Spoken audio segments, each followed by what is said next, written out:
How's it going, guys? Welcome back to the channel. My name is Bill. This is David, and he's brought his Bronco Badlands brought his Sasquatch Badlands here for us. He's got this thing pretty packed full. Now, I have worked on this before. We did the Bronco Buster bushing and braces on the front. But today we are going to do a lift and level kit.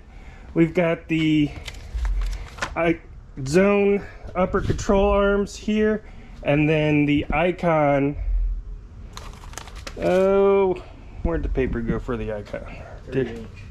Is it 3-inch? The icon 3-inch lift and level for the Sasquatch. So this is the first time working with the icon kit. It's got the spacers on top, and then it's got the preload spacers.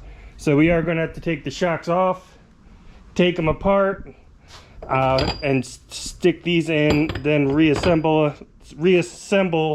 the coil over, put the towers on, and put them back in. It should be pretty straightforward, but we're going to take a look and see how the install goes. Now, one thing with this zone upper control arms, you are going to need to reuse the OEM ball joints. So we're going to have to press out, once we get those upper control arms off, we have to press the ball joints out and then press them into here to reuse them. So they did give us a tool, well, a spacer for using with your ball joint press, and if you don't have a ball joint press, you can just go to AutoZone or whatever auto stores near you, and they normally will have one that you can rent for free or for cheap. But yeah, I think that's it. We are going to take some measurements here, see where we're sitting at, because it looks like he's kind of sitting low in the back already. Mind if we take a look at what all you got back here? No, but so here David is prepared for overlanding. He's got this refrigerator. That's a power source, or yeah, solar generator. Solar generator. Okay. Yeah. I got it plugged in here. But nice. So it with this tray as well, which slides out. Got the goose gear mount.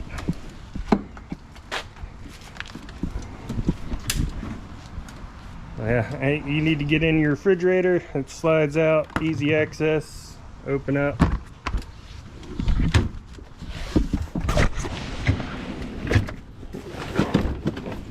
Slides back in. So he's ready to go hit some trails, go get lost, and have stuff. But he does have bigger tires. These are 35 1150s, yeah. R17s on the OEM rims, or OEM wheels. So he does have a little bit bigger tire on here, and we're just going to give him a little bit of extra room by lifting him up some. Let me find my tape measure so we can see where we're sitting at. So the front we're sitting at, it's at 38, almost 38 and a half, just under 38 and a half. And the rear 39. At 39. One quick adjustment to what I said. These are the OEM Badland wheels. This is not a Sasquatch build. It is non-Sasquatch. It's just the Badlands. As I was saying that, I was like, wait a minute, doesn't Sasquatch already come with 35s? But that is right. This is just a Badlands, but it does have 35s on it, 1150s. He's not rubbing back here, but it is very tight and close to the upper control arms there with those. So if you are going to go 35s on a non-Sasquatch, the 11.5 is as wide as you can go, unless you're going to put spacers or go with a bigger offset wheel. But I think we're good. So I'll go ahead and get this lifted up, get the wheels off, and we'll start pulling things apart. All right, so we got the driver's side coil over out.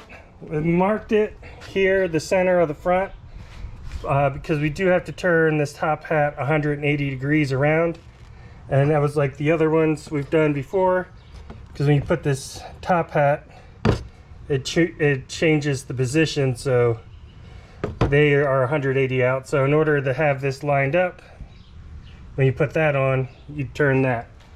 The other thing we got out is the upper control arm. Now, like I said, these zone ones, we have to reuse the OEM ball joint, so we got to press this out. First thing is there's a lock washer there, or what they're called, lock washer, lock ring. Yeah, lock ring, not lock washer. So get that pulled out of there, which if you have lock ring washers, it's pretty simple. If you don't, it's a pain, so I would highly recommend actually getting some if you don't have any. Next we got to take this boot off here. It said very carefully, just pry it up out of there. I'm pretty sure David's Bronco just does not like me, because it's fought me every step of the way so far. There we go. Now we got the boot to pop off. Now it's a hard plastic along the bottom, so you're not trying to rip the rubber off of there, you're trying to pop this kind of hard plastic off the edge. And then, well, I guess it is rubber, but it pops off of there. Now next you're going to need a ball joint press. This is where we use the tools they provided. It's going to fit right over there.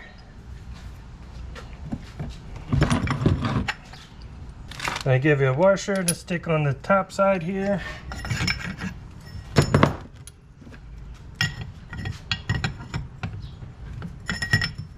Yeah, that's why that's kind of a little cut out there.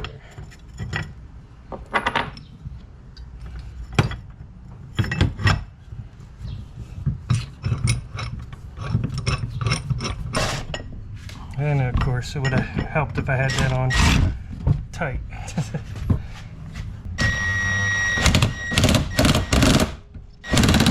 All right, so now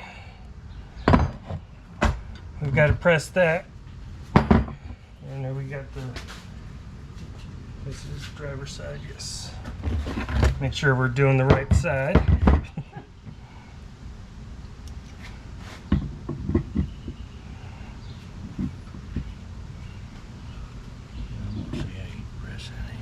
Now, the ball joint itself's got a flat side on it, and here's got a flat side on it right there, so we want to make sure that that's lined up.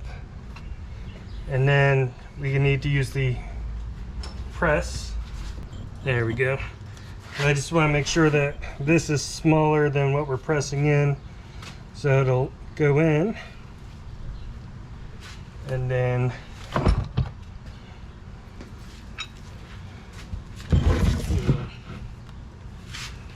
set that on like so.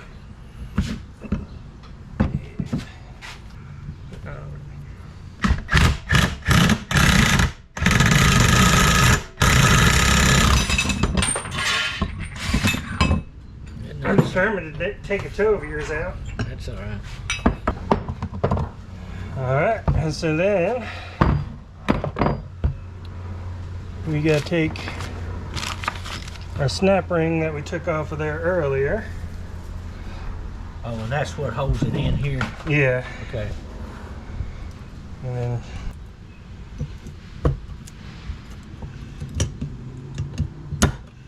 yeah, there's a little groove in there. Groove in there that sets into. Keep that from getting pulled through. And you got an upper control arm that's ready to go. But before we put that in, is there a boot or something that goes on there? I mean, yeah, I know there is on the bottom side, but what goes on the top? There's just a cap here. Oh, okay. Okay, there's a cap. Yeah, so you'll have these caps And it has a small O-ring, and that'll sit right on top. I want to puncture a hole in here. See, it don't do nothing.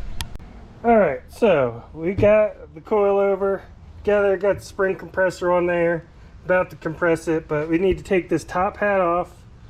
We're going to put this preload spacer in there, and then we're going to put the top hat back on, but turned 180 degrees, and then we'll work on getting everything put back together. So just going to tighten this down.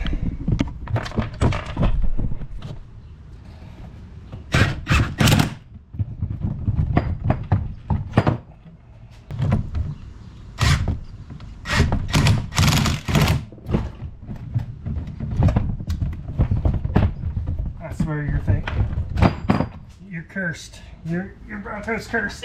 Now I don't have a whole lot of pressure on the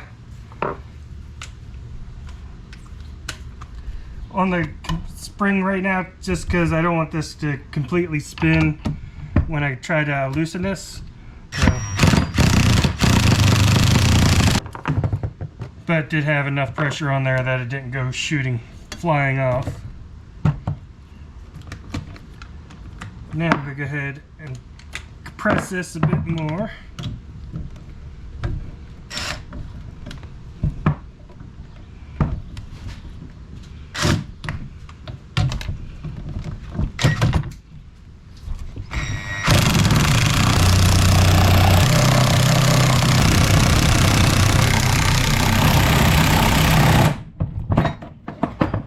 Should hopefully be good.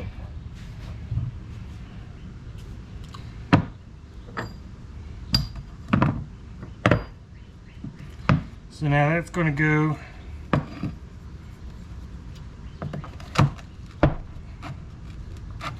and fit over here.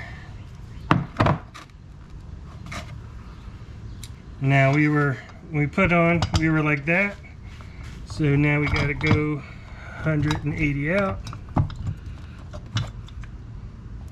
Alright, so here we have it put back together. The spring's compressed. We've got the spacer in there, and you see where our top hat would normally be lined up right here with the spring. We need to turn that 180 out, which is actually going to put this stud right in line with that alignment. Then we can tighten this, put this bolt back on.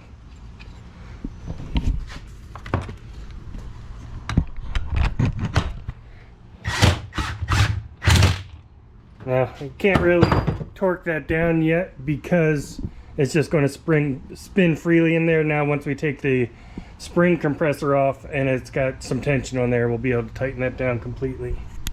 Alright, and like the others that we've done in the past, you put this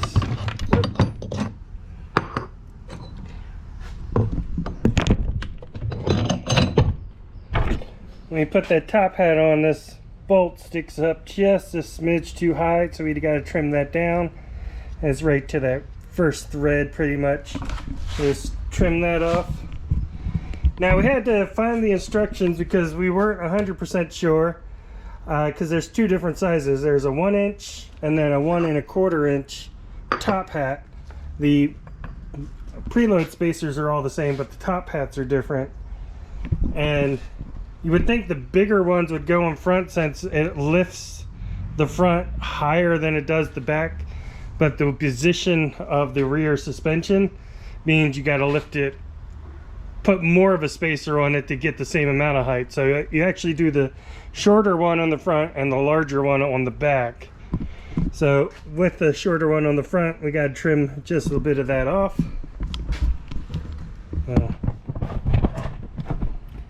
We got our safety glasses on. Safety first, always.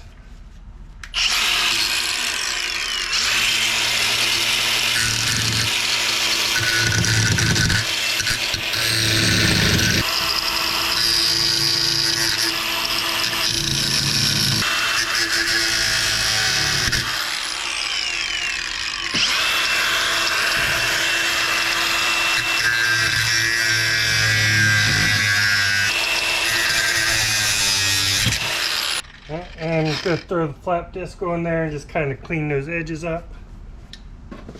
Make sure they're nice and clean so the bolts go on there easy.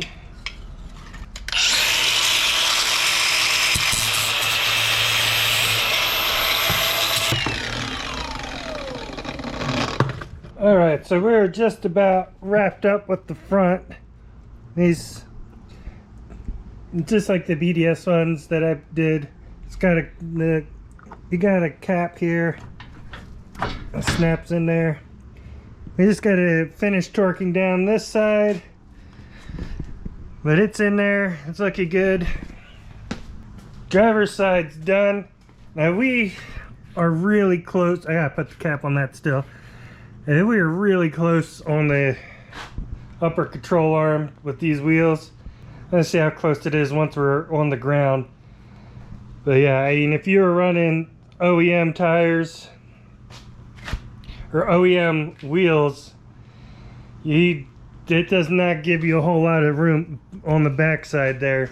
Now he did go with the 11 and 11.5 tire widths, which, I mean, if he would have went with a wider tire at all, it would not fit up there without a spacer. So curious to see how it looks once we get this on the ground.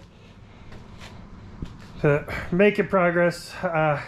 Some reason his Bronco doesn't like me, and it has fought us every step of the way. I don't think anything has gone smoothly with this, but alright, so we're finished up with the front. That's sitting on the ground.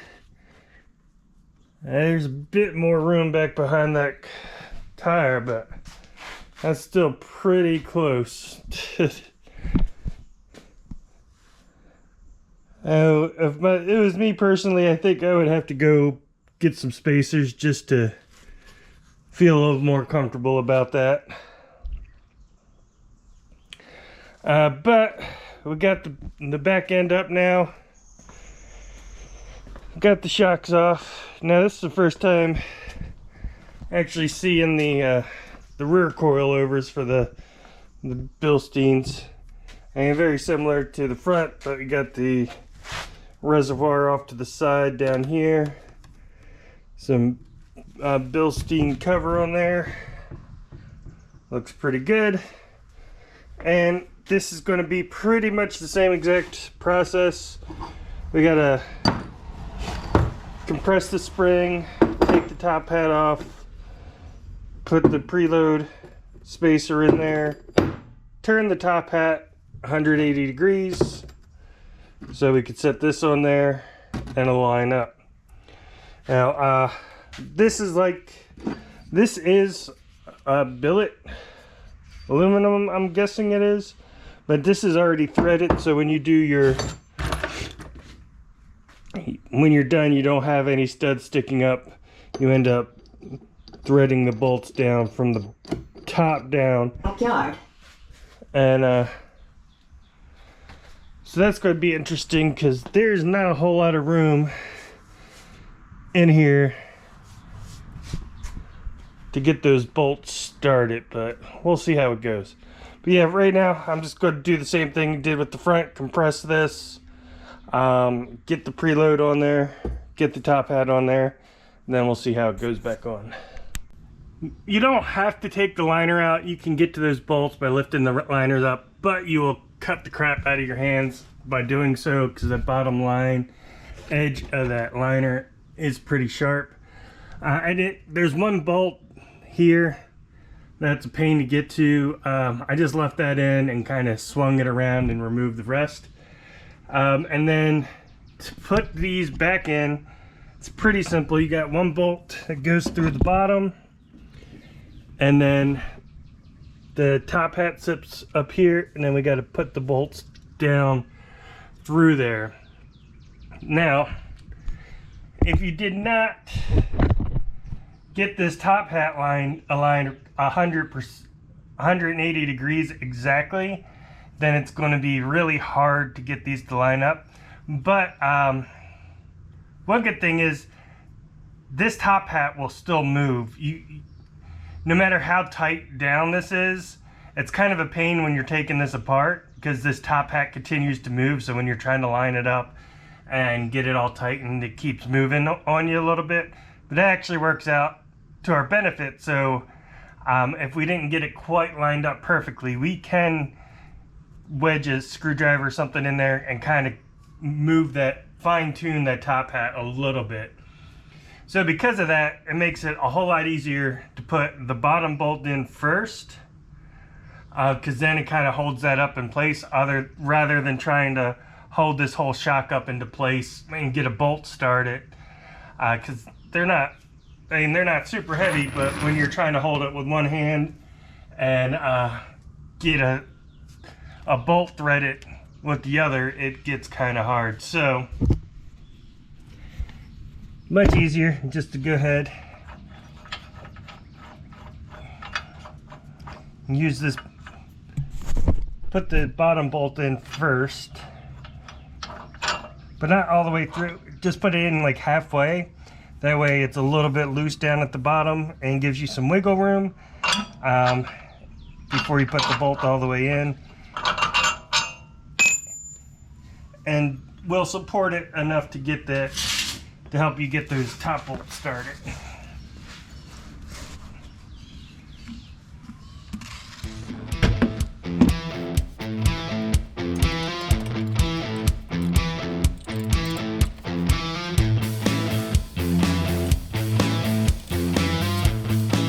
Yeah, hard enough to get that bottom bolt in by yourself, much less trying to get these top bolts in. So now we can jack this up a little bit, make sure we get lined up, get the bolts started, and then tighten them all down. I mean, it's about that simple. And hopefully we got these holes lined up first try. So I will say,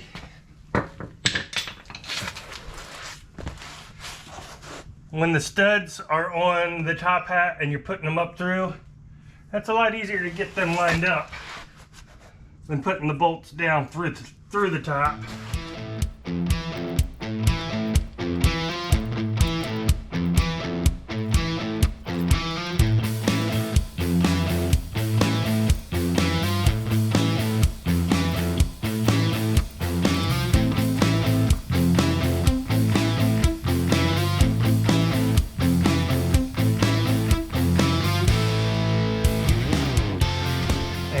Once you get the first one started, makes it a lot easier to get the other ones lined up.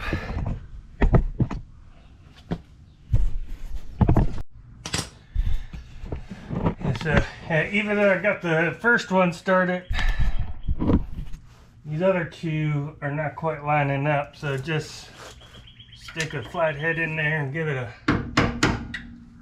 couple of taps, and that will twist that top enough, hopefully. And there we go, we got all three in there. Get those tightened down.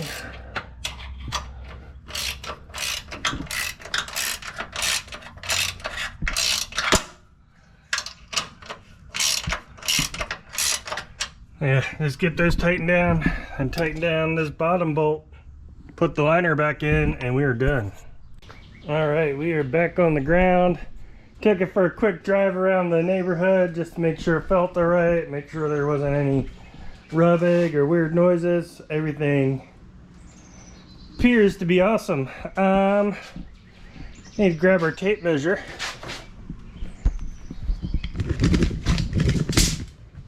Here at the front we are at 41 1/4.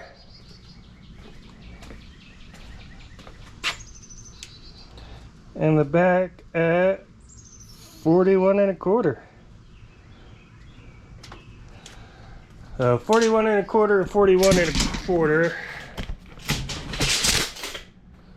Let's see, what did we have before?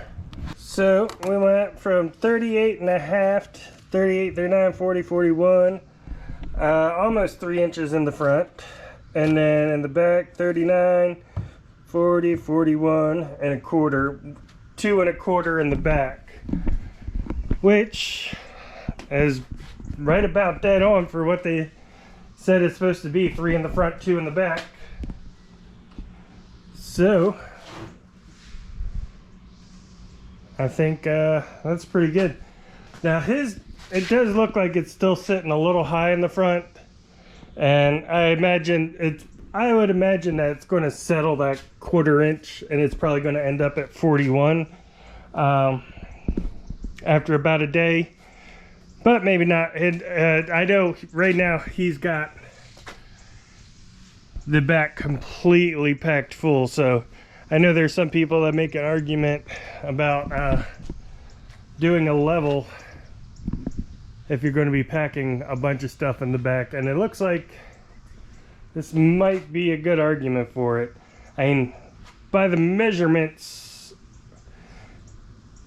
it's level, but I think this back is sitting a little lower just because of all the stuff that's jammed in there. And like I said, I think that front end will settle probably about a 1/4 inch over the next day once it gets driven a bit more. But yeah, it ended up being a long process. I gave David my Bronco. He took home last night and worked on this a bit, and then, you know, it's the next morning. Came out here, got this wrapped up. So I'm gonna give him a call, let him know his is ready to be picked up whenever he wants, and I'll pick back up on the video once he comes back to see how he feels about it. But yeah, that was the Icon 3-inch lift with zone upper control arms. Now I know he originally ordered the Icon upper control arms to go with this as well, but they are back ordered for, I think it was like 6 months. So we switched over to get the zones. The zones took close to a month to show up, but that's still quicker than 6 months. So got those, ended up going with the zones, which are perfectly fine. These things, I've seen them on Matt's when he had his up here as well. I mean, these things are very, very well built. They're very sturdy, especially when you compare them to your OEM upper control arms. Those are quite light, molded aluminum, I'm assuming, where these are much beefier, much heavier. If you damage those, you're doing something really wrong off-road. I think that's going to be the least of your problems if you manage to damage one of those upper control arms. But yeah, that's going to wrap it up. Like I said, I'll give him a call and see, we'll get his reaction when he gets out of here. Alright, so David's back to pick it up. Everything looks good. Man, it looks great. Happy with it? Very pleased with it. I think turned out good. These, I mean, you got room for those upper control arms, but not a lot. Yeah. So, I mean, you don't have, like I said, if you end up hearing any rubbing, like going over bumps or anything like that, I don't think you will, but yeah, someday you may end up needing spacers on there if you do experience any rubbing, especially after they do an alignment, because that might bring it even closer depending on what they do. So sure. But overall, I mean, it fought us the whole time, but we got it done. I think it turned out good. I hope you're happy with it. Yeah, and as I said, come back in about 500 miles or so, and we'll retorque everything and make sure you're good to go. So I hope you guys enjoyed the video. If you did, hit that thumbs up button. If you want to see more videos like this in the future, hit that subscribe button, and we'll see you next time.